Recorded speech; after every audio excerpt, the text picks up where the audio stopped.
around and disregard it. Sweep you off the ground, show you what heart is. Standing strong and proud, nothing can knock it. Let's get it started, it's the hardest. Talk around, don't disregard it. Sweep you off the ground, show you what heart is. Standing strong and proud, nothing can knock it. Let's get it started. Yeah, get your boots ready. We're about to go on a trip where we wrestle, nobody settling or calling it quits. You're here for the grit, betcha this stuff is amazing. You're stumbling? Welcome to the bump in the apron. Step into it, the hardest part of the ring. Here to bring fun, yeah, in this art he is king. It's the best thing, making sure you don't tap out. Don't go soft with the hardest podcast out. And it's not just another one, it's clear. Off the rest, in this content, none contest. Take the nonsense off the steps. You know it's nothing but pure gems when it's coming off the chest. Get it? Now it's time to sit and relax. Get your mind blown away, ain't no skipping this track. Have you paying more attention, no listening gap. Get everything I ever wanted, no giving it back. Ooh. What's up, everybody? Welcome to the Apron Bump Podcast. I am your host, the hardest part of the ring, also known as Kyle. And boy howdy do we have a great episode for you today. Holy shit. It's a spooky one. Oh, get your pumpkins out. Halloween Havoc 1995. What a legendary show, really, when you really think about it. In a lot of ways. I mean, look, there's certain wrestling shows out there, and I've covered some of them, that are just terrible, right? They're terrible, they're just boring, they're stupid, they're shitty. But there are also shows out there that are, as the saying goes, that they're so bad, they're good. And to me, Halloween Havoc 1995 falls under that category. It's just, I mean, the episode is going to speak for itself. Look, we got machine versus machine, man versus man. We got the Giant versus Hulk Hogan, no mustache, all black Hulk Hogan for the World Heavyweight title. Oh, yeah, and by the way, they fight with monster trucks on top of a building and the Giant falls to his death, but that's just a minor detail of the event. So don't you worry, we will get balls deep into that. And beyond that, we have the Horsemen, 4 of them. The 4 Horsemen is a faction. I don't know if maybe you've heard of them, but it's kind of making a renaissance in this show, and we see how that plays out. And maybe one of the most predictable swerves of all time, but a very entertaining one nonetheless. And I got Macho Man versus Lex Luger. Sounds cool, wasn't.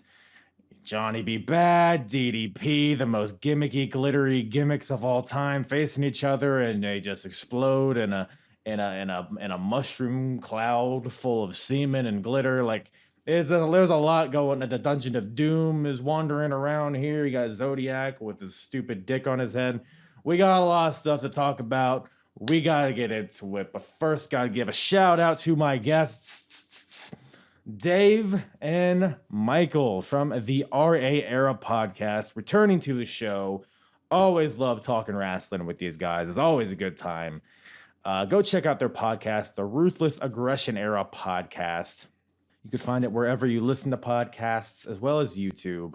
They cover, as the title suggests, the Ruthless Aggression Era of WWE. At this point in their timeline, they are about to hit WrestleMania 21, and it's kind of a dire time period for WWE, but that event is has a lot of spicy hot fire in it. So, and Dave and Mike make everything entertaining. It's probably more entertaining than watching the actual product at that point. So go check them out. All their info in the description below. I've had the pleasure of hopping on their show a few times to cover Velocity. That's right, the Green Show. They have little bonus episodes in between their normal ones, where we cover the Velocity episodes in between the shows, and I've had the pleasure of joining in, and sometimes a displeasure. when the Bashams are having, multiple matches in a row. But go check that out if you haven't already. It's always a great time. And, apronbump.com for all my episodes. If you like this type of episode, you're into the WCW, go to apronbump.com, go to the episodes tab at the top, select WCW, and I'll bring you to all of the WCW episodes that I've covered thus far. It's always a silly time talking about this stupid ass company in '95. Revving up to be great, but right now they are not. They have monster trucks and Kevin Sullivan, and a certain abominable snowman makes his debut at the end of here. Eclipsing the sun, Sullivan. It's fucking stupid. Good thing my podcast isn't that stupid, right? But anyways, WCW, Halloween Havoc, 1995, with myself and Dave and Michael from the Ruthless Aggression Era Podcast. All right, well, that's actually a perfect way to start out this show, considering what we're talking about. Technical issues and just a shit show in general. Halloween Havoc, 1995. Next time you figure on, please, maybe something good. No. I know you guys enjoyed it. Let's be right. What a bullshit pay-per-view you made us watch, Kyle. Fuck me. You guys didn't like it? Oh, I loved it. Every minute. Adored it. I thought, fucking, yeah. But what better way to spend my weekend, sit and watch two fucking wrestlers in monster trucks on top of a fucking building in an edited sumo wrestling match? Monster truck. The fuck's all that about? Monster truck.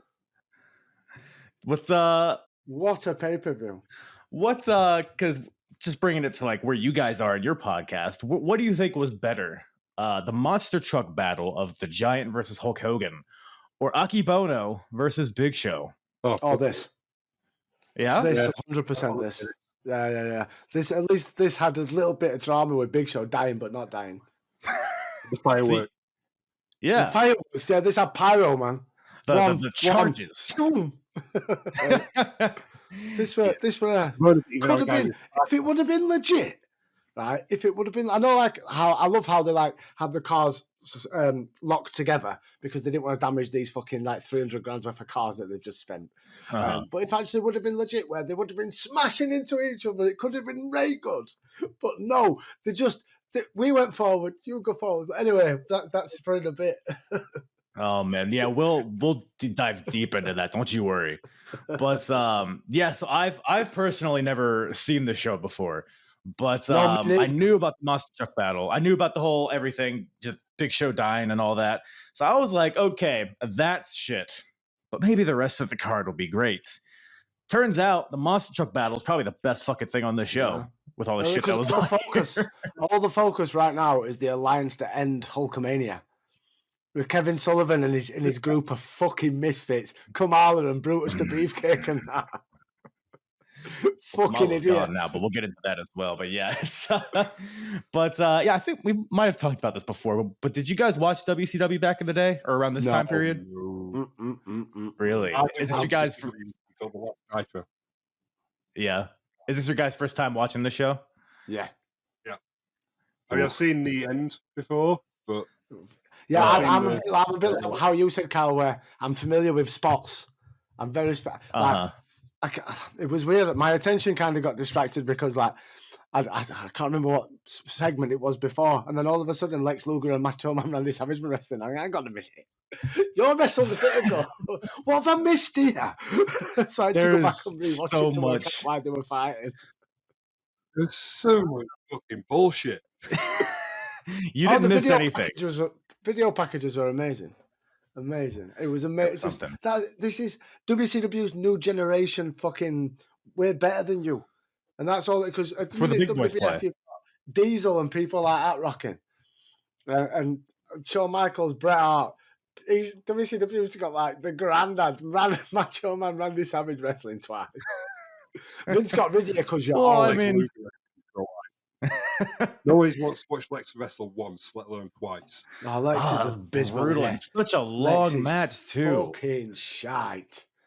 Oh, I've always been like, I've always wanted to give Lex Luger the benefit of the doubt, but this show did him favors for me. You can't. Like, do you know, every time they've pushed him, like when he first debuted at Mania 9, in WWE, when they pushed him as the narcissist, they put a fucking rocket behind him and he was just dull. So they thought, right, we're going to get the Lex Express. We're going to get a bus that takes all over fucking America, getting support for Lex Luger. And he can't even win world title because fucking wins by count out. Yokozuna can't get back in ring. Like, they don't even book him to win title because they're like, you know, we tried. Because Vince wanted him to go as the next Hulk Hogan. And it's like, nope. Nope. Because he's got the look, right? He's got the look. He's got the flowing blonde hair. He's got all the muscles and that. But he's got the charisma even of a cabbage, right? It's not there. And he's just dull. His moves are dull. He's just clotheslines and dull shit. Well, David, he has a plate in his forearm, so no, it's actually very devastating. Does not. It is a Otherwise, titanium. Yeah, would have been down longer than he were. No, don't believe it. Kayfabe. Don't believe it. It's devastating. Win by a stupid fucking clothesline. Wow. A few of them tonight. Yeah. Well, he did. But you know, he might have been dull. But I'll tell you, two people that were not dull. They were shit, but they weren't dull. Is Diamond Dallas Page, at least in this era, versus Johnny B. Bad opening the show. Mark fucking Mero. Woo! The Wild Man is here. Because I don't know. To me, it's Mark Mero in my head. When I think of this guy, I think of Mark Mero. Yeah. Sable's bit of fluff. Right. Yeah. Getting powerbombed by Sable, stupid boxing Sable's shorts. Friend. That's what Mark Mero. Well, getting cucked by Brock Lesnar. Have you ever heard the story about when Vince signed Johnny B. Bad? He wanted to sign Johnny B. Bad, the gimmick, but then he realised he couldn't, and he'd signed Mark Mero. So that's why I turned him into the Wild Man. And then obviously saw his missus and thought, you can stick around. But yeah, Johnny B. Bad for me is not like, no. I'd like, you know, the thing that most annoyed me more than anything about Johnny B. Bad is stupid fucking names. Every move started with bad. Bad day, bad mood, bad fuck off. Bad wrestler. He only did like half of them in this match, but yeah, he's got some good the moves. Tutti Frutti. That's the you thing. Can't forget that. Yeah, like he's top rope Hurricanrana and that. He's got some good moves. But like, I remember when he first come to WWE as the Wild Man, I was like, oh, this guy's all right, you know. And then, but then you heard him speak, and like when you heard him speak in WCW, he's another one where, I'm all right, thanks. Now it's too much. He'd be all right be a manager. Yeah, I mean, he could be. I suppose they got a lot of them.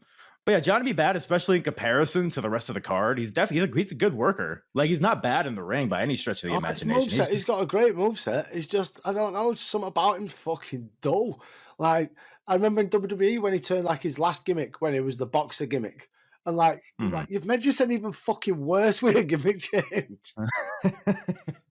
you thought it couldn't get worse than Little Richard, but boy howdy, it does. Little Richard to fighting his wife. Getting beat up by his wife. Yeah. And then Brock Lesnar steaming in and picking her up and walking away. Like a gorilla. But man, there's a lot of glitter, colors, a lot of gimmicks in this match because we talked about Johnny B. Bad and how the start of it with the gimmick itself, with the Chris Jericho Christian Royal Rumble entrance, I referred to it in my notes. With it looks like Johnny B. Bad's making his entrance. It's not. Johnny B. Bad's coming out of the fans. Hang on a minute, is Johnny B. Bad not the face in this? Well, that's not a face thing to do, you know. Dirty heel motherfucker tactic. Let me explain. Johnny B. Bad, he's been besmirched. He had a flat tire. That's why he's annoyed. He got 4 flat tires. First of all, 4 flat tires. So let me explain for anybody who's not aware of this amazing storyline. So Johnny B. Bad earned I believe it was a United States Championship match, the last pay-per-view. He won a number 1 contenders match. He was supposed to get it on like Saturday night or something, but he didn't show up to the show because his tires were slashed. And he shows up like at the end of the show. It's on a Saturday night. It's like a backstage segment.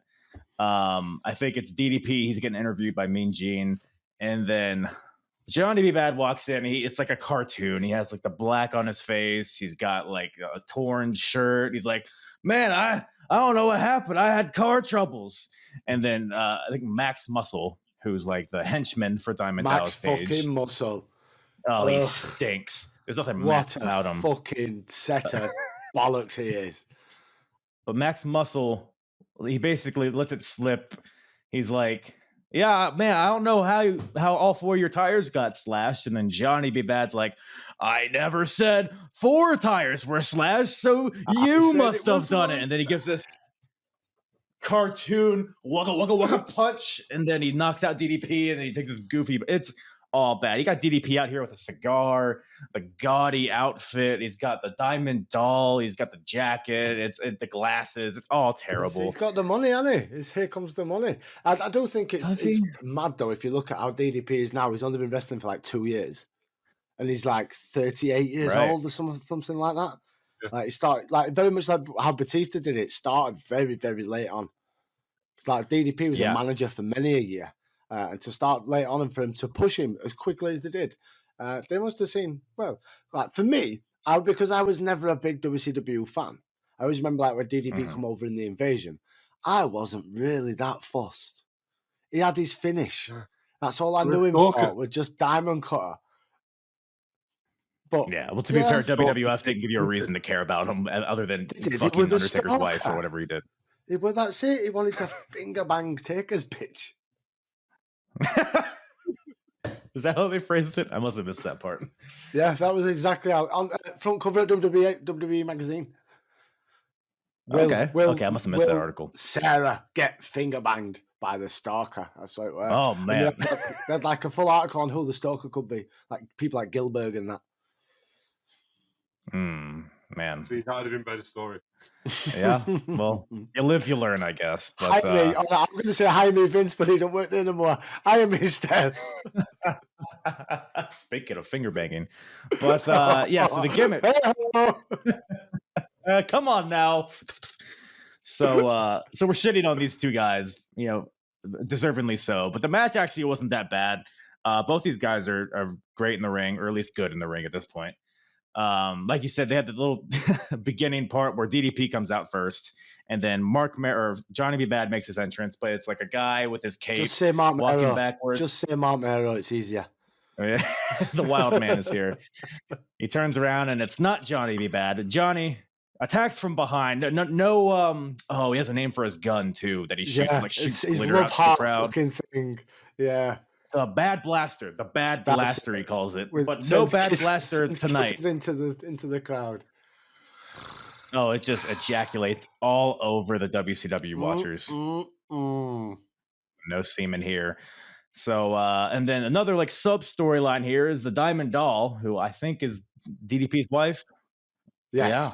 And like DDP keeps pointing to her every time he does a move. He's like, give me a 10, because she has like little signs with the 10 on it, but she won't give Dallas any 10s. But she gives Johnny B. Bad a 10 after an axe handle. So a little, who knows? Generous. It's a good axe handle, I guess. But yeah, Diamond, he hits a couple weird moves. He hits the pancake, which is like the pedigree, kind of. Yeah, well, I thought like a reverse tombstone. Yeah, Styles Clash, like just a combination of all those. Classes, yeah, but it was shit. Yeah, and then the Diamond Dream, which is like a I don't know, kind of a diamond cutter, but like a flip with it. I don't know. Then of course you have Johnny B. Bad with the Bad Day, which is a dive to the outside, and then he follows it up by throwing DDP in the ring, and then a springboard splash into the ring, but that gets a 2 count. Then Max Muscle gets on the apron, this worthless piece of shit. He grabs Johnny B. Bad. Because Johnny's going for the Tutti Frutti, which of course is I think it's like a left hook or something. It's like a punch. But and then DDP, tries to attack Johnny B. Bad, but collides with Max Muscle. There's a whole miscommunication thing there.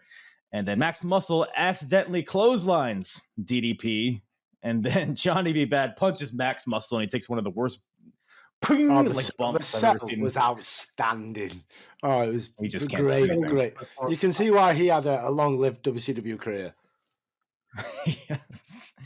But but then Johnny B. Bad eventually makes the pin, I think with just a roll-up, for the win, and is the new TV champion. So, yeah, interesting way to start Yeah, it the was show. a messy finish, like 17 minutes long as well. It's a long old opener that. But yeah, just to finish one, what did me was the fact that DDP, he took that clothesline from Max. I know it's Max Muscle and he's got a lot of muscle, right? But that clothesline, this was like Booker T, Triple H at WrestleMania. To 25 seconds and something to cover and get pinned, and DDP's still done by a shit clothesline. Not out now. He's putting his friend over, isn't he? Fucking crap. Yeah. It was Worst match. This is the worst match? To open the show. I think they're all tied as worst match. No, there's a couple of good ones, let's be right. But this wasn't. As an opener of a show, this were like, for me, it set the precedent of how the night's going to go. Yeah, it should have been a red flag right there. I don't know, man. I'm looking at the card. I can't see any match that was better than this. Wow. But I guess we'll see as we dig into it a little bit more. Maybe this match was better. Randy Savage versus the Zodiac. The Zodiac, fucking. That's how you know it's Hogan production. Yes. 'Cause he's gonna get his best No. from here. Yes. No. This narwhal zebra One of asshole. the many gimmicks of Brutus the Barber Beefcake. What are your guys' favorite gimmicks of Brutus? Brutus. The hair chopping. I used to mark like fuck me if he were cutting some cunt's hair. The one that's retired. Yeah, the one that he is now, where Always he's not had on my some. screen. I've had some. Wait, Yeah. was he not the when he got kicked out of the Dungeon of Doom? Is he not the man with no name? That he ran with that for a while. I believe that was before the Dungeon of Doom. I was before the If I Dungeon of Doom. remember Okay. It could have also been after, but I'm not too Yeah. familiar. I know he was Yeah. the Booty Man at some point. The Bloody Man, yeah. What the Disciple when he was in the NWO? Man, they were just all hits. I mean, he could just make anything He's work, had some right? old gimmicks as one Brutus the Barber Beefcake. This Dave one being Nolan, fucking shite. He comes from the land of yin and yang. I don't know, man. But it's funny because this was supposed to be Randy Savage versus Kamala, but apparently Kamala quit like right before the show, and so they just threw Just Zodiac fuck in this there. shit. Even Kamala's got standards. Yeah. I'm going to go back to Vince's Land of Giants and suffer being his racism. Well, That's it. commentary told me that Kevin Sullivan beat him up and set him back to Uganda. So I guess that's where he Oh. went. Send him packing. Get out of my country. Get back to where you came from. Oh, we said Kevin Sullivan's a bit of a wrong one. He definitely killed Benoit. Yeah, this took a turn. But really, the only notable thing here is a fan Is Randy storms Savage's the music. ring. Whoa, slow down. Can we not discuss Randy Savage's terrible fucking cheap imitation WCW ripoff of his outstanding theme tune of WWF? How does that go again? Randy Savage's Yeah. Land of Hope and Glory, innit? Nah, yeah. I didn't But think it was that. I mean, it's, in WCW, it's this cheap, gnarly. It's like if WWE didn't pay for royalty rights and they had to come up with some cheap, fucking shitty thing to run over it. Awful. Speaking of theme music, we'll jump ahead a bit, but Lex Luger's theme music, the fuck was all that about? Like a quiz show. stinks. nothing about him It is sounds good. like Wheel of Fortune. Yeah, like a quiz show. And I was bankrupt watching this. But yeah, a fan storms the ring at some point. Storms the ring. They the security has a tough time with this fella. He must be strong. Yeah, but the, But yeah, the like, referee. Right, I were a bit on. I had to watch it a couple of times. This fan, male or female? yes. Yeah. It looked like a male to me. I first thought male, but then I don't know. I feel like it could have been a female. You know, trying to get a kiss off Savage Or Zodiac. or And his Brutus. juicy cheeks. What? Yeah. It was the man. He finally wanted his hair cut off Brutus. Yeah. So Macho Man and Zodiac, they like fight on the outside of the ring, like try to get away from the fan that's in the ring. But the match is like, I don't know, 2 minutes long. Yeah. Macho Man wins with the elbow. Thank God. Yeah. The cell outside on the ring post was pretty cool. with Zodiac when the fan was in the ring, so they went outside and Savage. I want to say threw Zodiac into the ring post, but he didn't. He placed Zodiac into the direction of the ring post, and Zodiac slowly did the rest, and then Salt it lovely going down ring post. We'll pass a bit of time. The selling was not on point on the show, like throughout the entire card. Yeah. Even the monster trucks. The monster trucks were selling better than anything else. Yeah. What about you, Mike? Do you like this match? I blinked after the fan came into the ring, and then my eyes opened. Macho Man was jumping off top rope with elbow. Because there were some matches on this. Oh, that's over. Yeah, exactly. There were some matches on this card that felt like they just dragged forever, and then you have this match. I feel like they could have dispersed the time a little better. Yeah. They could have given this an extra 10 seconds. Yeah. I mean, the more Zodiac, the better, as far as I'm concerned. Of course. But Trash. So, and the whole, you alluded to this earlier, it's so stupid. So the storyline is Macho Man versus Lex Luger. But Macho Man and Lex Luger have to win a match apiece in order to face each other later in the show. It's like, why not just have them fucking face each other? And why do we have to have the Zodiac? There's no titles, there's no nothing. It's just we want to fight each other, but in order to do that, we've got to fight somebody else. Why not have their match be a number one contenders match? Because that would make too much sense. Yeah, exactly. It's not WCW in 95. Well, speaking of WCW in 95, we have a great representation of it with this next match. We got Road Warrior Hawk versus Kurosawa. Kurosawa. Guys, what's your favorite Kurosawa match? Halloween Havoc 95 versus Hawk. Hawk. Yeah, this one. The only one I've ever fucking seen. I the only one I will ever see. I love the whole build up to this. At least like every match had backstory. Like this, like Hawk's fighting because Animal's out injured because Animal's got destroyed, and Hawk's been battered and all, and he's done his arm in, and like the match kicks off, and Hawk just uses that arm straight away. It's like, I'm not selling for nobody. I'm Road Warrior Hawk. God damn it. I was confused. I guess it was like on Clash of Champions or something. I don't know how long ago it was, but Kurosawa broke Hawk's arm with like an arm breaker or something. Can't you tell when match kicked off? Couldn't you tell straight away?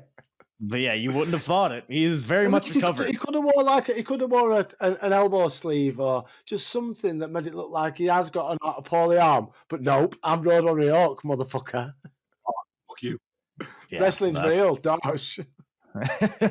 That's not the Road Warrior way. We just batter you, and then that's it. And that's it. We beat you up. You sell. Road Warrior Hawk, though.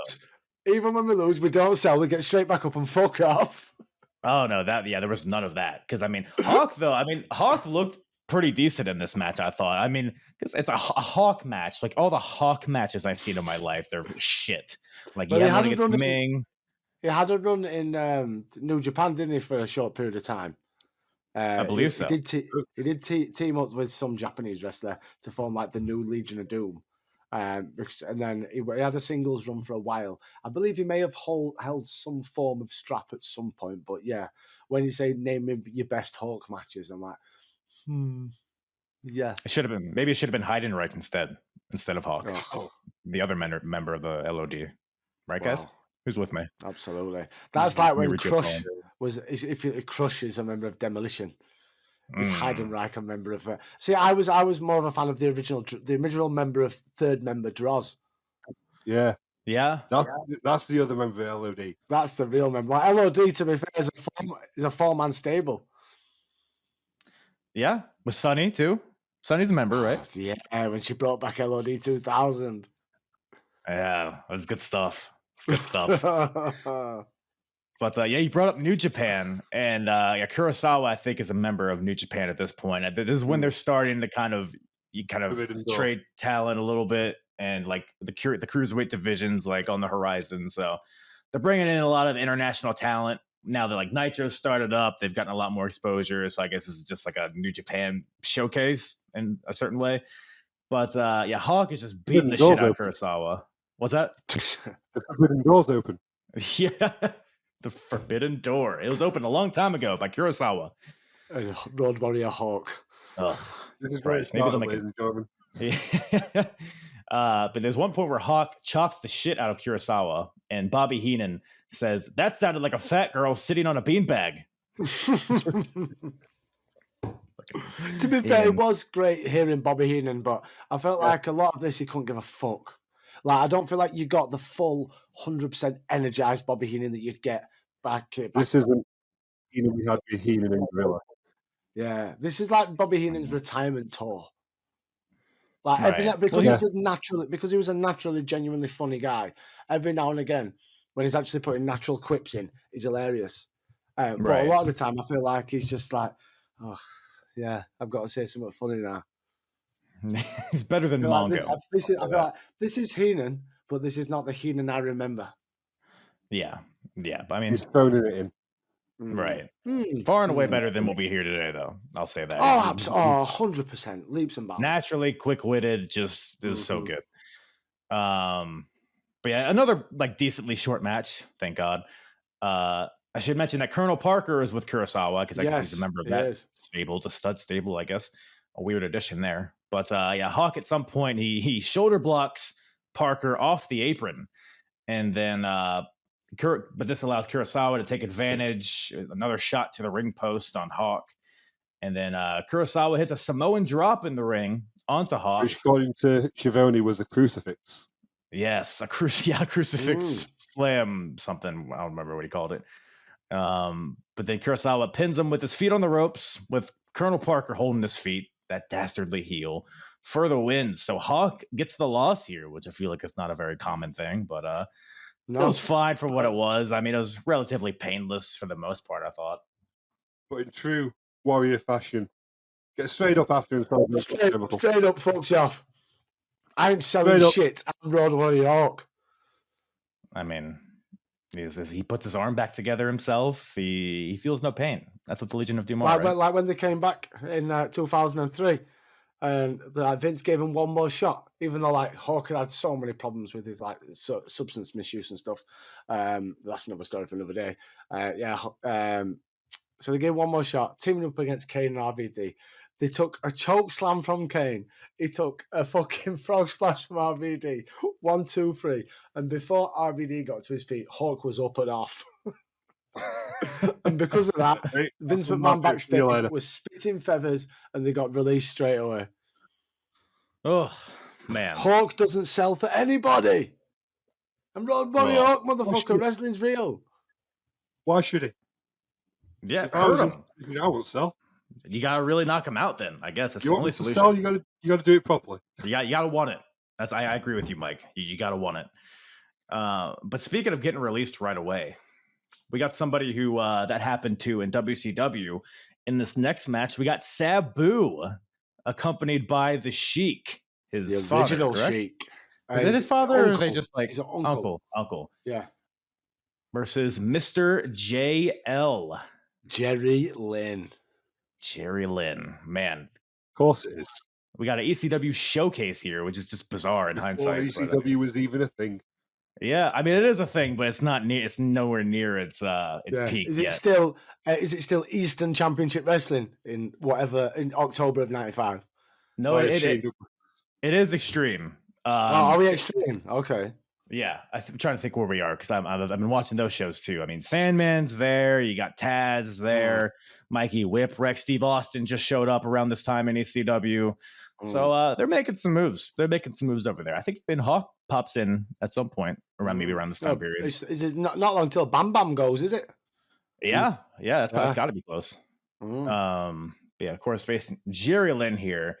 So the cruiserweight division is something that they've talked about on Nitro. I think it's just starting to like get off the ground a little bit. But so this is kind of like a cruiserweight showcase, even though there's no championship or anything. But yeah, this match, again, like a pretty short match, maybe like 3 or 4 minutes. It just felt like a bunch of moves to me, but I guess with those time constraints, what else are you gonna do? There was no story, and Sabu just seems to have this inner thing, this inner voice that it's like, I'll just bump. I'll do the hardest possible bump from whatever spot I'm at, and fans just they're not bothered. I've never watched this. Like, I've watched many a Sabu matches. I've never watched one really where the fans will pop for the spots, but when Sabu's on the receiving end, I never feel like Sabu gets the crowd behind him and to rallying. But Sabu will take, like, you'll clothesline him off at top and he'll make sure he lands on guardrail back first. Sabu is an innovator of indie wrestling. He's the innovator of fucking hurting himself. Exactly. Spot, go on. No story. No. I did quite like the somersault leg drop, though, when he landed on fucking JL's face. Oh. Bosh, arse onto face. That was, I mean, there were some, cool moves, especially at this time. I mean, you didn't really see this a lot in 1995. Well, that's the thing. That's like was mentioned with Mark Miro earlier. I feel like Sabu, like if Sabu turned up in WWF in 1995, you'd be blown away with the stuff he does because nobody did that sort of shit. Mm-hmm. Maybe like Hakushi or 1, 2, 3 Kid. It's like the best you're going to get in 95 of people doing them sort of style of stuff. Owen Hart, maybe. Yeah. No, yeah. But Sabu is like, he loves a flip. Absolutely fucking adores flipping. Oh, over ropes, back in, off the ropes. That victory roll from the top rope from Sabu, brutal looking, but looked pretty clean. Better than the German into the bridge where shoulders are up, referee won't count. Shoulders are still up. And then referee's like, fuck it, I'm supposed to count anyway. 1, 2, that. We got men getting thrown off buildings in this show. I don't think logic really comes into play here. But yeah, lots of moonsaults. It feels like this match is just moonsault after moonsault at some point. Spots. It was just pure spot. That's all it was. And with the Cruiserweight, I mean, they're bringing in guys like Eddie Guerrero, Chris Benoit, Dean Malenko. These are all guys that are in WCW at this point. I feel like they could have, but I guess it is really just serves the purpose of getting the Sheik out there because I think they're in Michigan, and I think the Sheik was a Michigan guy, so he popped the biggest pop was after the match because, like you said, Sabu wins with the Arabian moonsault, which is like a springboard, split-legged moonsault. And right after he gets the pin, the Sheik throws a fireball at Mr. JL because he's a wizard. He's a wizard. So, yeah, everybody loves fire. I mean, that was that woke the crowd up because, like you said, the crowd couldn't give a shit about anything that was going on, even though it was pretty. Fireball was my favorite part of the show so far. That's fair. That's fireball. Well, you're a fireball, Mark. That's what everybody knows about you. Oh, fire. He does. Wrestler of the show, the fireball. The fire. The Sheik. The original Sheik is so far. The Sheik have a fucking sword. A sword? You would prefer to him stabbing JL in the face, maybe? I don't know why did he come to the ring with a sword? What are we gonna do with it? Stab Mr. JL in the face. Yeah, I mean, if it comes to it, if he needed it, but Sabu was able to beat him in the ring, so he didn't need to get stabbed. So, I mean, Drew McIntyre has a sword. His sword was going to do much anyway. Yeah, Sabu's already all sliced and diced up, and then JL, I mean, who knows? But I know he's got some fucking gnarly scars as Sabu. He must look at his body on a night and think, "Fuck, did I do to myself?" He's already been through it. He enjoys it. He's been through it hundreds of times. He loves it. Throw me through barbed wire. I fucking love it. Burn me. It was also not that long after that famous spot where Chris Benoit broke his neck, where he threw him up for a back bite. This is less than a year after that. So he's But yeah, Sabu, I think he would be out like within a month after this. I honestly forgot he was in WCW. Yeah, it was a very short period of time. Yeah. Be back to ECW pretty shortly. And Jerry Lynn, I think he's there for like a year and a half, maybe 2 years, but definitely made his name in ECW for sure. Oh, 100%. 100%. And obviously WWE's Cruiserweight division. Yeah, for sure. Of course.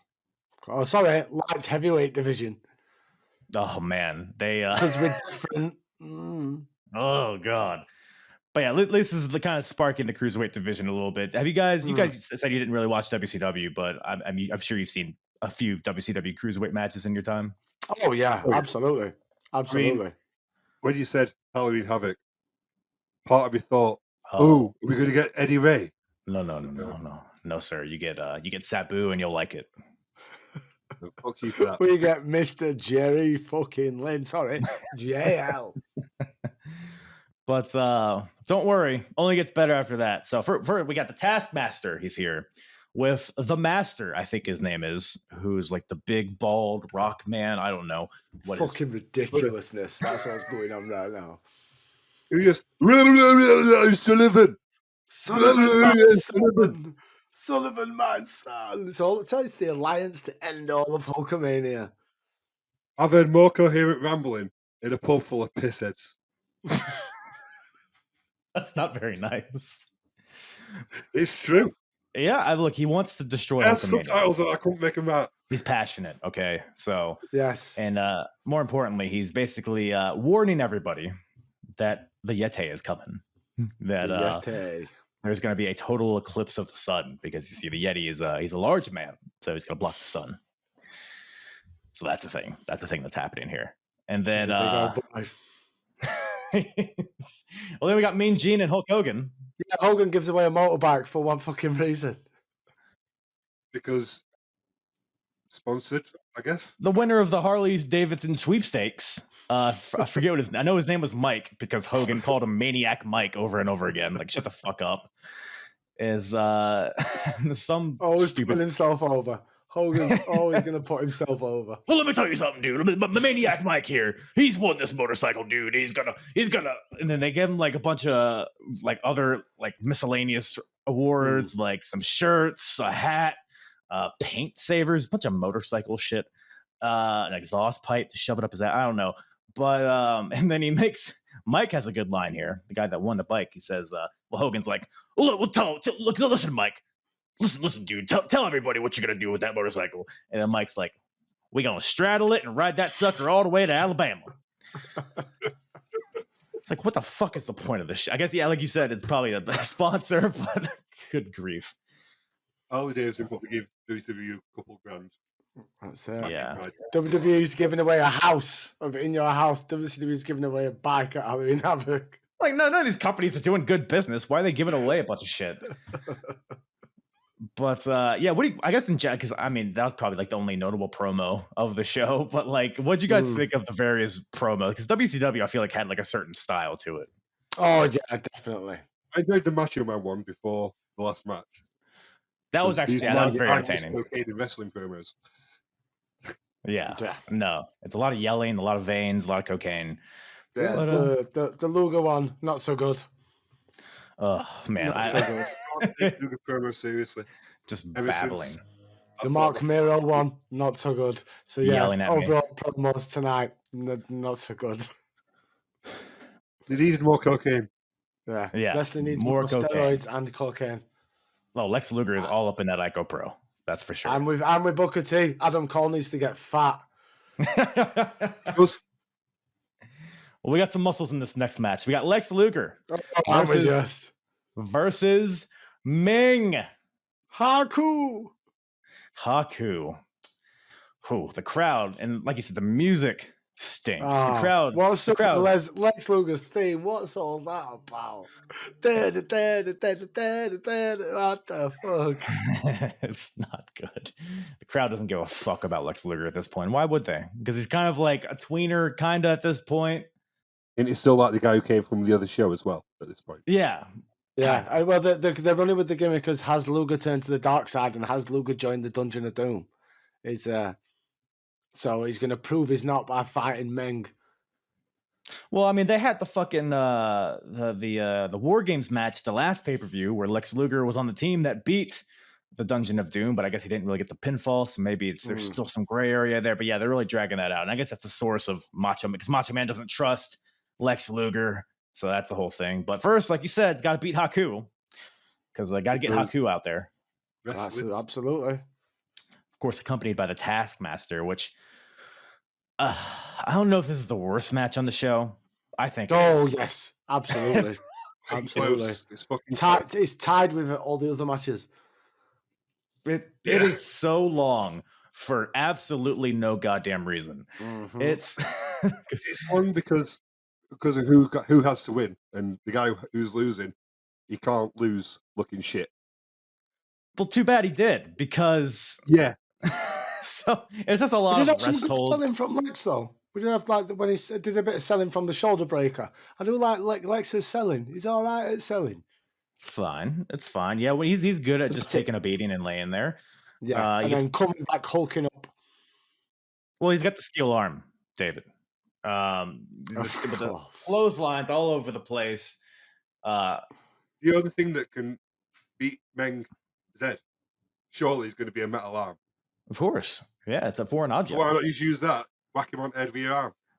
And just knock him out in one shot every time? Yeah. I don't know. I guess maybe just because he doesn't know how to throw a punch because he's not athletic. Mm-hmm. But a metal plate in your arm might not do the trick. But you know what will? Is a golden spike. So Meng has a golden spike. I think it has a name. I forget what it's called. But he jams Luger in the throat with it. And then so Meng makes the pin. Assuredly, this is going to get the win. But the Taskmaster comes in and kicks Meng, like very softly, but just enough to get him disqualified. So Meng gets DQ'd. Lex Luger wins by DQ. And I guess this is all an effort because I guess the story is that the Taskmaster and the Dungeon of Doom, they want Macho Man and Lex Luger to fight. But if that's the case, why do they have to have the whole match? I don't know. It's just stupid. But why have the finish like that? Why not have I think like Mike said, Haku's got to look good. I don't know for what reason, but we've got to make Haku look good. This whole match is you can tell Haku is going to look shit. But yeah, that finish was the shittest finish in the world. Real life, really. Yeah. Well, that's it. Yeah, you don't fuck with Haku. That's the story, isn't it? Haku will fuck you up. He'll rip your eyeballs out and that. Yeah. But yeah, what a shit finish. Kevin Sullivan, like I said, just comes in and just let's have a love tap. That's it. DQ, game over. Next match. This fucking show. It did crack me up though, because the match is boring as shit. And then every once in a while, it would cut the Taskmaster, who's on the apron watching the match. He's like about to fall asleep. It seems like he's just kind of like tapping his fingers on the apron, like he looks like he'd rather be anywhere else. That was all the energy he could muster for that kick. Yeah, well, we got more Kevin Sullivan later, everybody's. Don't you worry. Oh, yes. After that, so we got Mean Gene with Captain Insano backstage.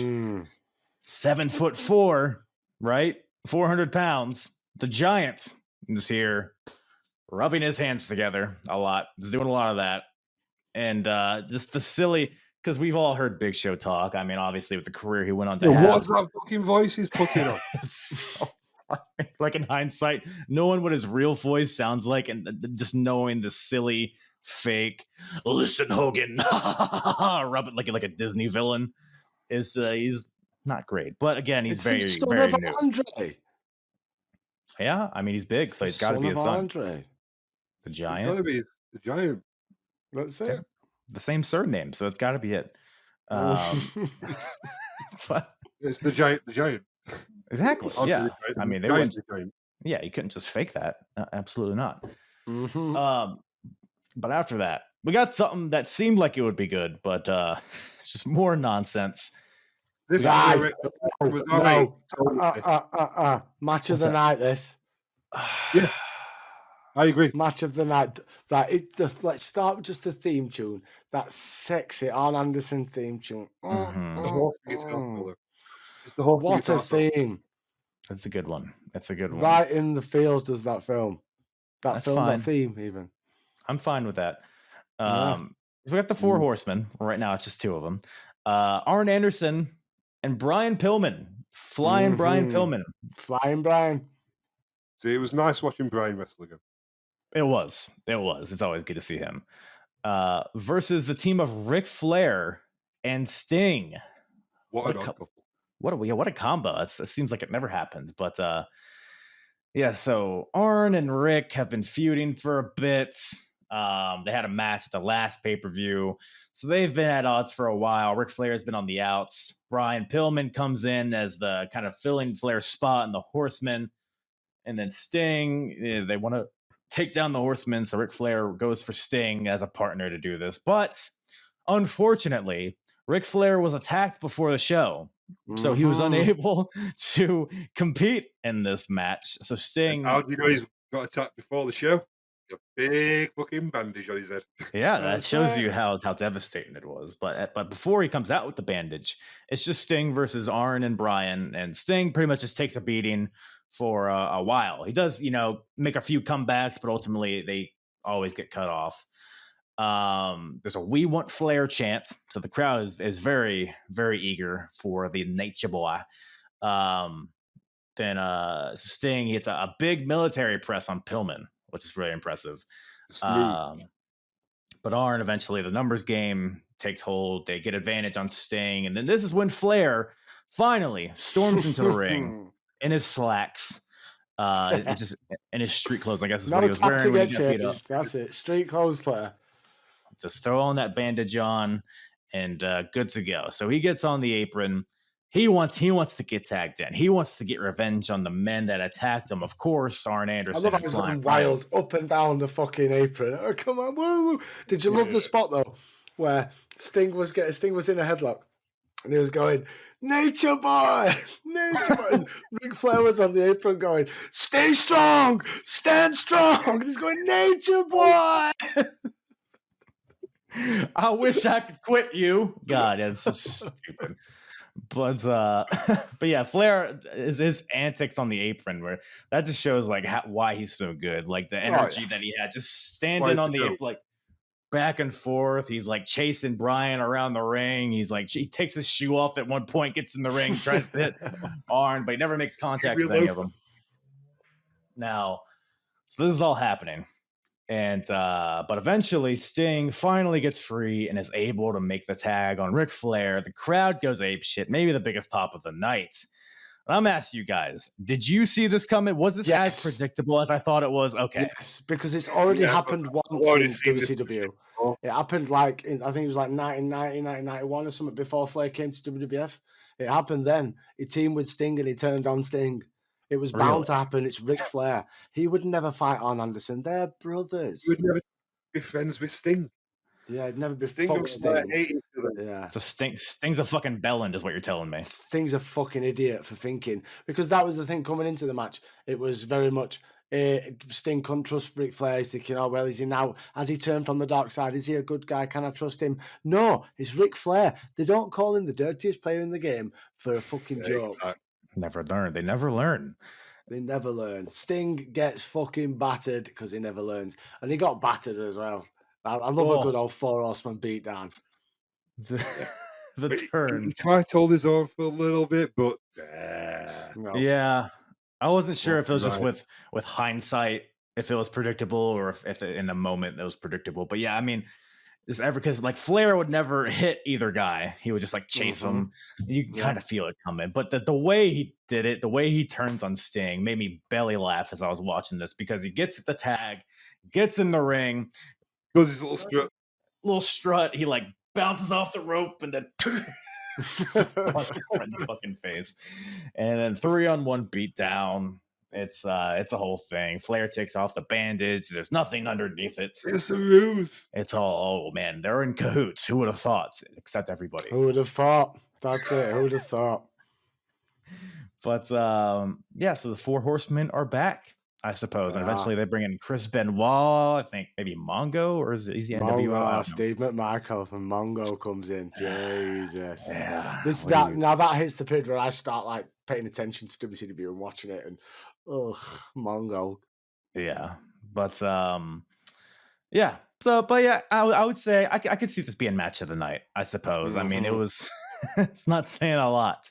But it's just the Flair element for me. It's in the, like you mentioned, the energy that he brings, the double cross. That's fucking brilliant. Loved it. So hot. Loved it. Knew it was coming. Yeah. Fucking loved it.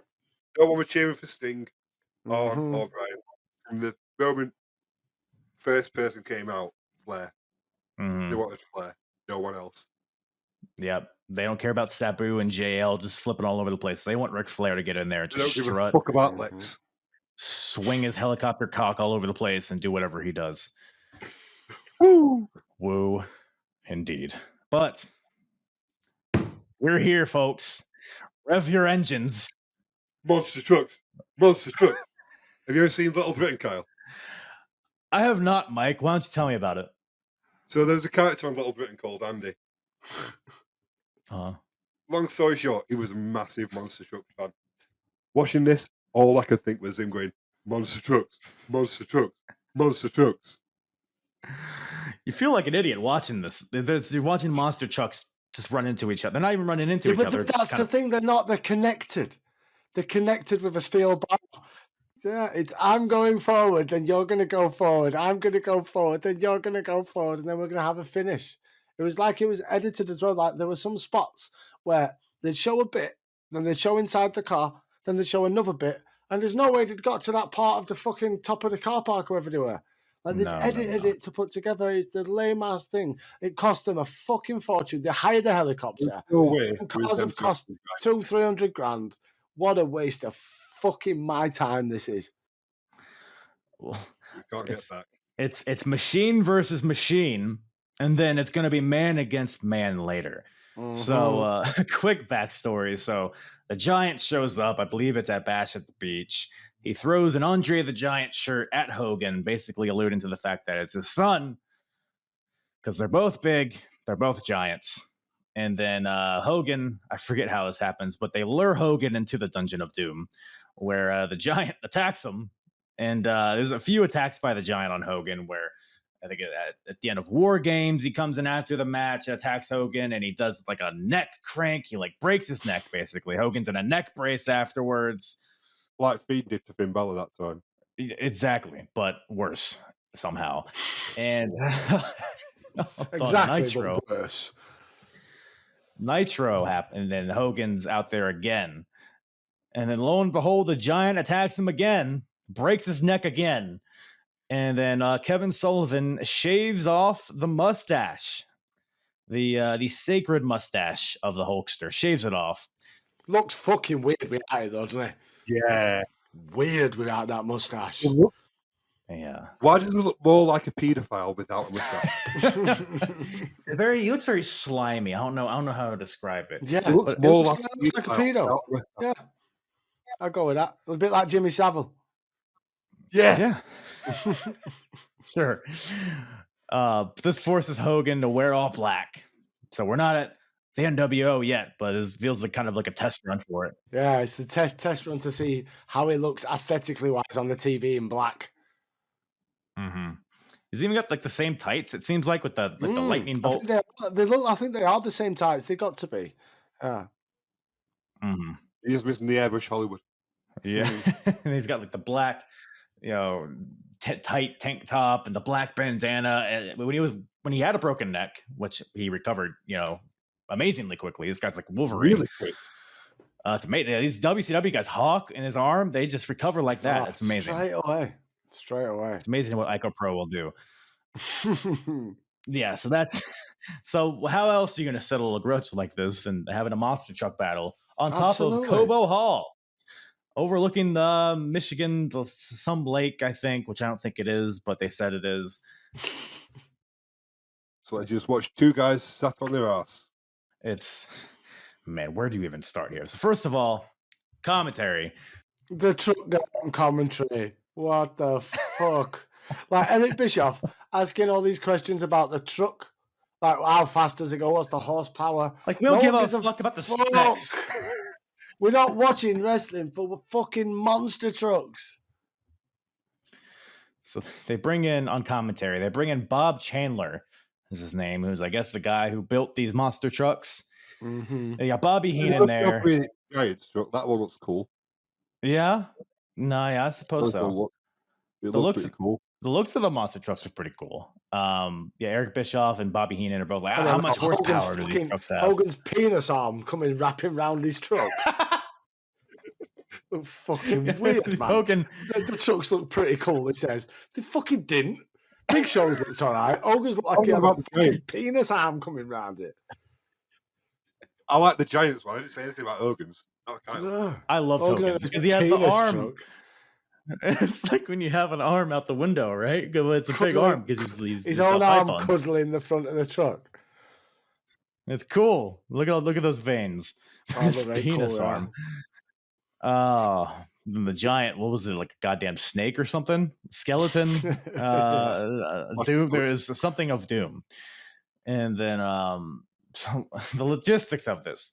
So let's recap. So the trucks, so it's a sumo match. So you win this by pushing your opponent outside of the circle, which is, it's on top of a big building. There's like lights that signify the circle. They start in the middle. They're welded together. So it's like they're not running into each other by any means. They're literally just pushing. It's like who has the stronger truck? Yeah. It's like just place it on accelerator. But they're even there, and even with that, they're not driving the trucks because they have a secondary guy in there who's driving the trucks. And the commentary puts it over like, oh, they each guy has an axle, they're controlling it, whatnot. But no, they're not. They're not even turning, really. Yeah. But so, and then like they use like duplicate shots of the inside of the truck. It's all dumb.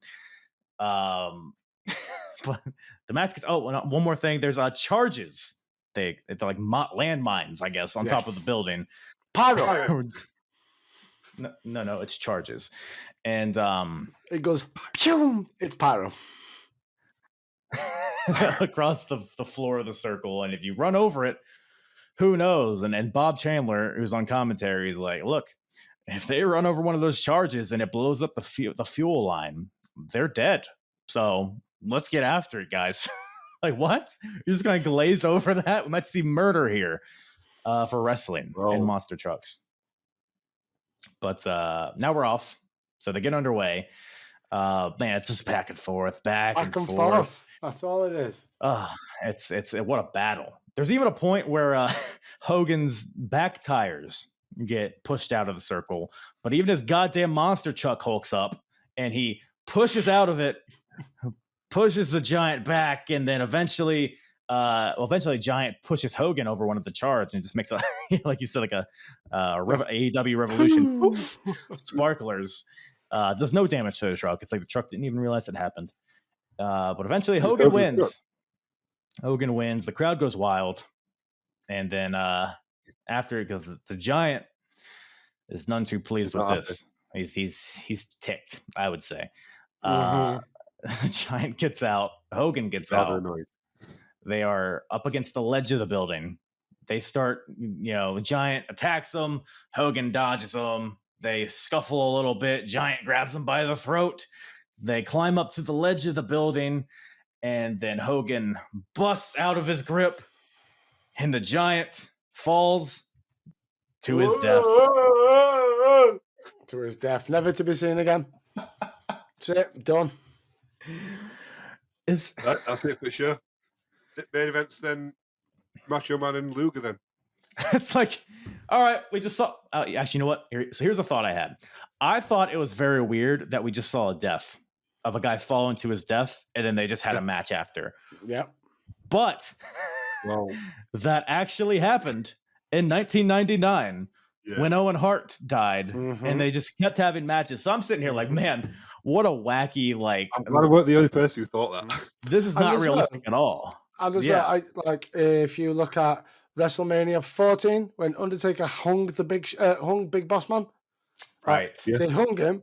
They like Big Boss Man's dangling in the fucking ring, and Michael Cole goes, right, up next then, Intercontinental title time. And it's like, someone's just died. I know, obviously, like I said, with obviously Over the Edge, someone legit did fucking die. And they said, well, yeah, fuck it, here's Val Venus. But you can cry about something else. Here's Uncle Val. Yeah, and in theory, we've just watched the Giant get pushed off a massive, because they've hired this building for that spot alone. For no other reason. Obviously, they've got the helicopter going around for the shot and stuff like that, but they've hired a building like that for that one shot alone, and it was a great shot. It looked like Big Show had fell to his death, but then here's Lex Luger versus the Macho Man. I just find it like, even like, which side did he fall off? He's like, there's a lake on one side, parking lot on the other. Fucking difference does it make? Yeah, I mean, Heenan would not fucking shut up about it neither. It would do my head in a little bit. He was like, when he were begging for information on the Big Show and stuff, and shut the fuck up, man. Give me some Lex versus Macho. So that's the Giant's Uncle Bobby. Right. So that's kind of made me a little bit okay with Heenan and how like distraught he was about it, because obviously how close Heenan was with Andre, and this is in theory Andre's son. So he has a very genuine connection with the Giant. He's very concerned. I mean, a guy just died in front of you, so obviously you're going to have a tough time commentating a match. Yeah. But what's bizarre, because like the next match, like you said, it's Macho Man versus Lex Luger.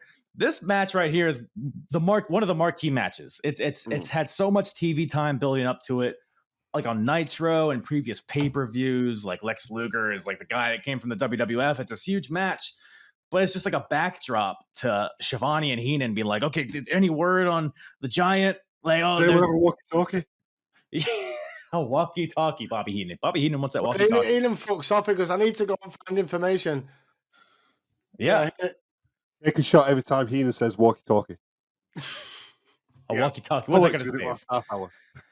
Yeah, Heenan actually at one point rips his headset off and like starts walking to off, and then he's like, I need to go and find some information, and he's back within about 5 seconds. You'll take me 2 hours to get out of here. It's too many security guards. I don't remember what it was, but yeah, with all of this in mind, there's still a match happening somewhat. Macho Man versus Lex Luger. So now that they've both had their matches to earn this match, which by the way, Randy Savage, I mean, he's coming in with a strong advantage because he had like a 20-second match against fucking Brutus Beefcake, and then Lex Luger got stabbed in the throat with a spike after a 20-minute match with Ming. So not very fair on the part of old Lex Express here. Absolutely not. But Luger somehow dominates most of this match in spite of that. And then, so at some point, the nonsense just never fucking ends. So Luger, and I believe I have this right. So Luger has Macho pinned. Jimmy Hart comes out dressed in black because him and Hogan are both on the dark side now. Jimmy Hart distracts the ref. And then Macho Man ends up knocking Luger into Jimmy Hart. And then Macho Man eventually hits the elbow for the win. So Macho Man gets the win here, but nobody just fucks off.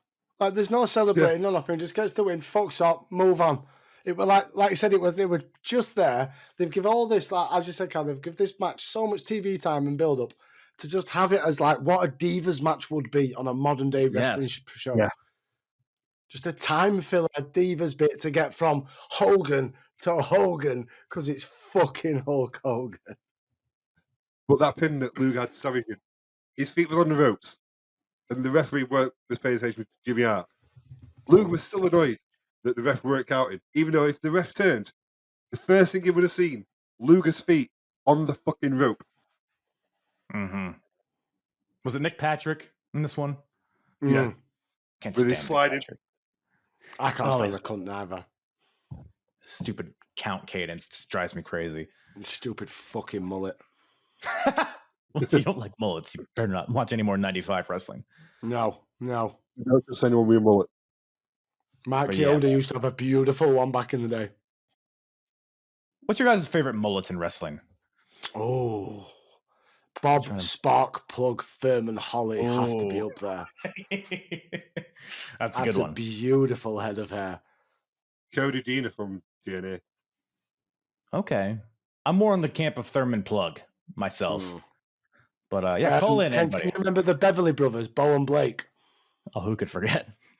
They have beautiful mullets. I think Rick Martel and Tito Santana when they were in Strike Force, they had beautiful mullets. Yeah, you couldn't really look in a direction without seeing a mullet back then. No, Greg the Hammer, of course. Yeah, that was a mullet. That was a man's mullet. Man's mullet. But yeah, that match, it's superstars in that match. But like you said, it's like a Divas match. Time filler, yeah. The warm up or the cool down match. Yeah, because Hogan's going to get from the roof down to the arena floor. That's it. Big Show's already there. We're fine. Well, they had to give time to fish him out of the lake or something, I guess. Yeah, is what happened. He took express elevator. So that brings us to the main event. He landed on a ledge. We're okay. He's a giant. He's superhuman. So I think he just smashed through it. He landed on his feet, cracked the sidewalk beneath him, and just walked in. It might have been like 30 feet for everyone else. It was only like 5 feet for him. Right. Yeah, that's how that works. It's just like falling out of bed. It is. Speaking of bed, this match put me to sleep. So we got the main event. The World Heavyweight title is on the line.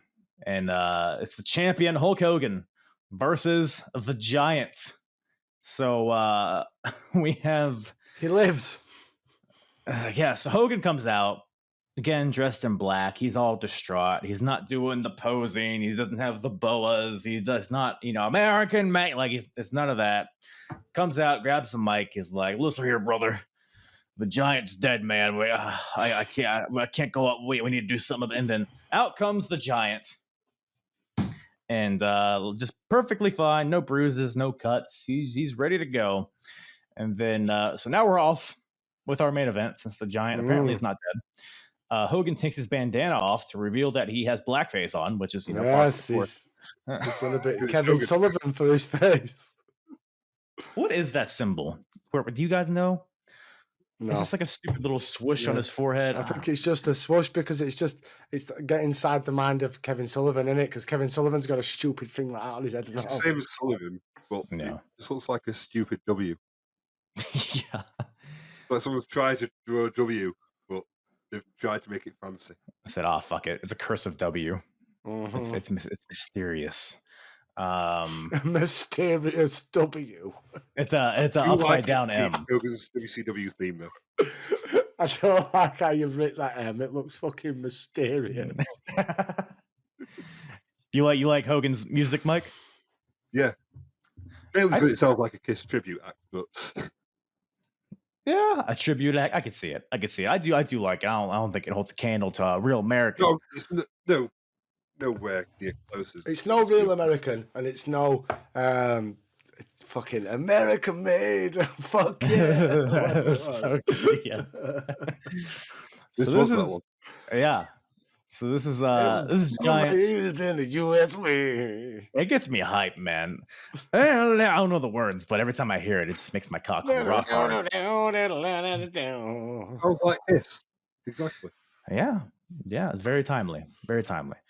But it should be noted that this is Giants' first match ever, and it's in the main event of a pay-per-view. The world title. Second. Dave did some research. Oh, yeah, what was his first match? Because he just had a match. His first match was a count-out victory over Friendly Frank Finnegan in a New Jersey promotion, WWA. Friendly second Frank match. Finnegan. Okay. Mm-hmm. Well, thank goodness he got by Friendly Frank. Game I've ever fucking heard. Or the best. This year. Okay, so second match, I stand corrected. A bit of a jump from Friendly Frank to Hollywood Hulk Hogan here. Absolutely. But man, if you like bear hugs, you'll love this match. Yes. If you like choke slams, because his choke slam, you can see why he stopped doing it, because I bet it really hurt his knees. But the choke slam, the fact that Hogan actually jumped and we got some height, it was a great choke slam. I'll jump for the jobber, but I'm not jumping for Taker. Beautiful choke slam. Yeah, well, I didn't even think about that. How times have changed. And we covered that show where Hogan, 2002, he wasn't jumping for choke slams anymore. No, absolutely not. No, get that sort of height either. Fuck me. No, sir. But, Hogan, Giant's doing a good job here. He feels like a giant. Like Hogan's punching him. He's like barely budging.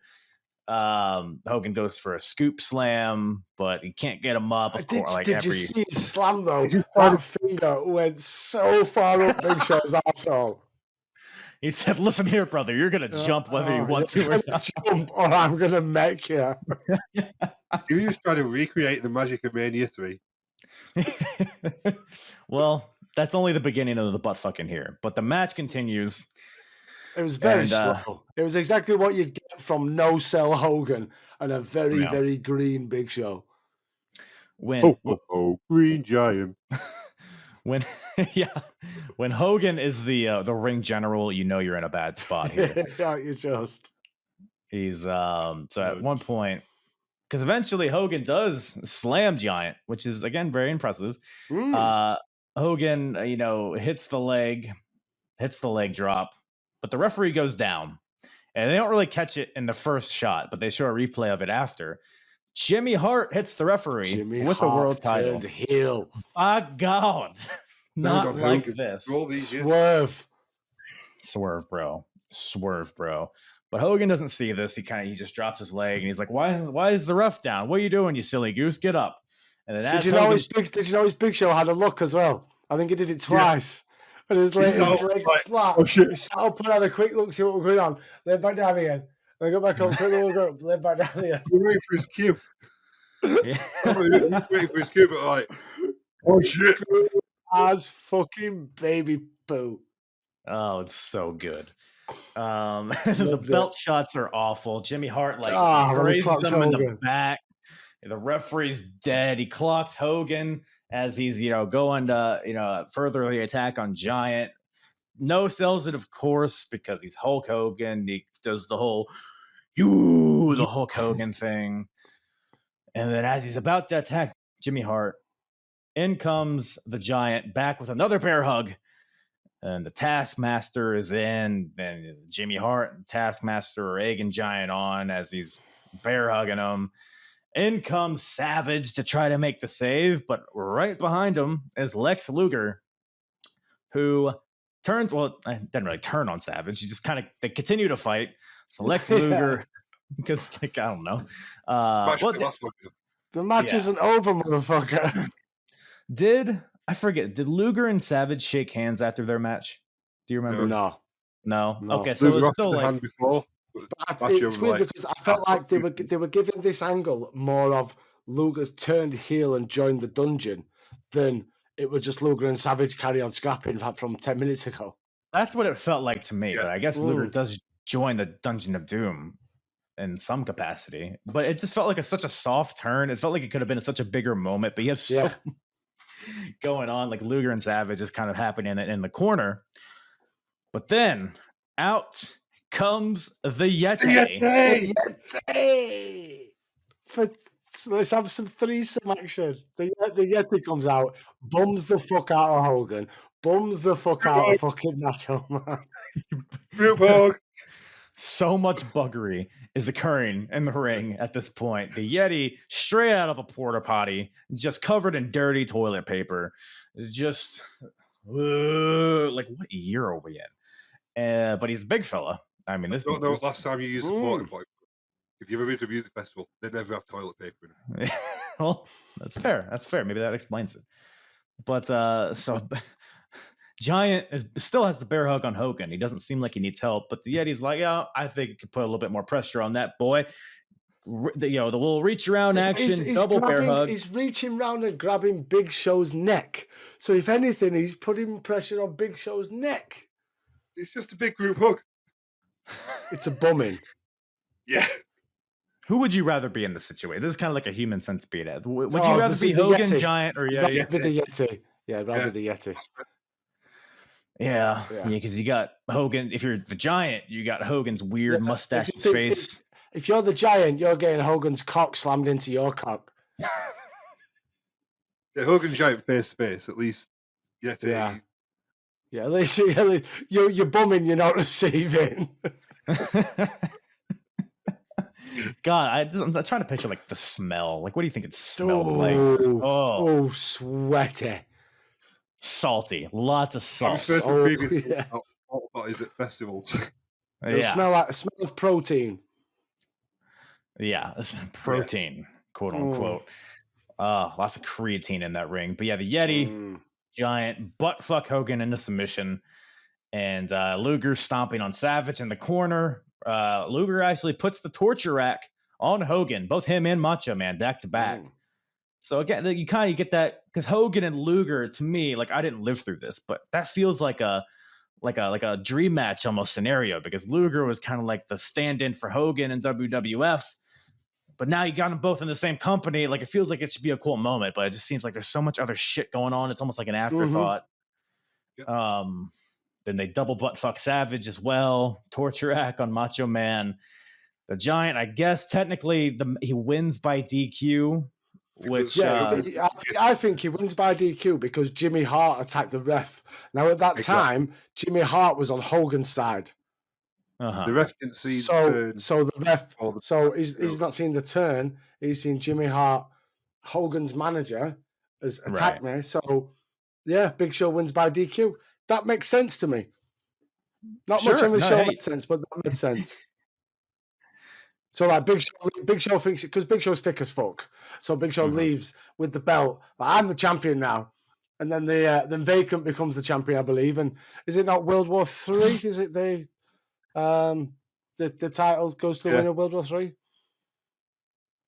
I believe so, yes. Yeah, the 3-ring battle royal, of course. 60 fucking men and 17 cameras. Can we commentate on this? Can we? Fuck. Each ring has a giant, just to add more layers on this bullshit. Speaking of each ring has a giant, do you know who the third giant was supposed to be? The guy who's actually supposed to have played the Yeti. Giant Gonzalez. Okay. Yeah, apparently they were trying to get him in, and that they were going to get him in as being the one of the giants in this. It'd be playing basically what the Yeti's playing, and also be one of the giants in the 3-ring 60-man battle royal. But apparently the deal couldn't be done or something along them lines, so they went for Loch Ness to be the giant in the battle royal.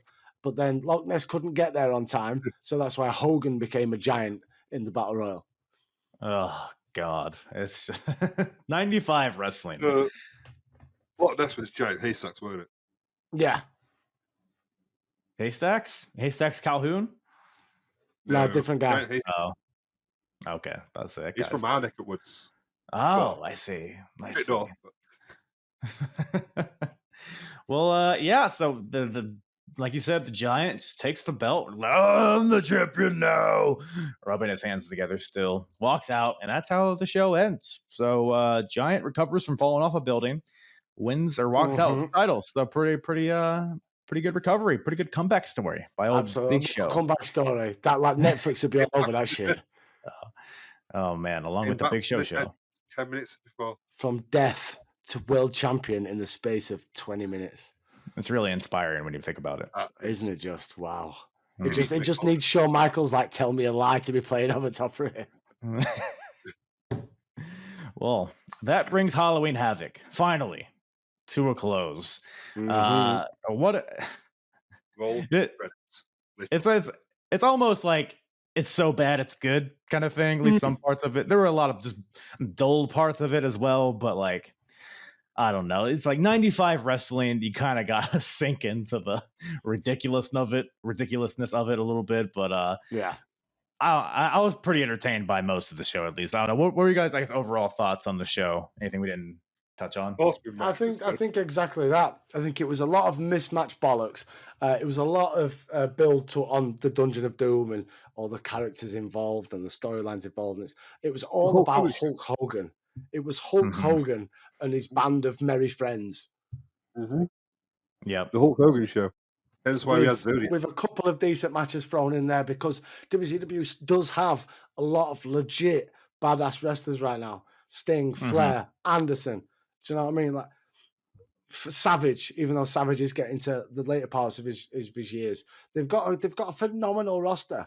But if Hulk Hogan's around, it's about what Hulk Hogan wants to do. And this, like, for me, this felt like a pay-per-view that was just dedicated to Hogan and the Dungeon, and everything else just felt like a bit of an afterthought. It was a brother show. The show for the brothers, brother hugs. Not enough brothers for me on this show. No. But yeah, very no, yeah, it was a ruthless amount of brothers. But speaking of ruthless, fucking the segue. Beautiful. Take a bow. Beautiful. But yes, once again, boys, thank you for slugging through this terrible, terrible wrestling show, coming on and talking about it. Where can everybody find you and talk maybe a better, maybe worse era in pro wrestling? I don't know some of the shit that we sit through. So RA Era Podcast, Ruthless Aggression Era Podcast. The clue's in the name. And everywhere, SoundCloud, Spotify, wherever you listen to your shit, you can probably find our shit.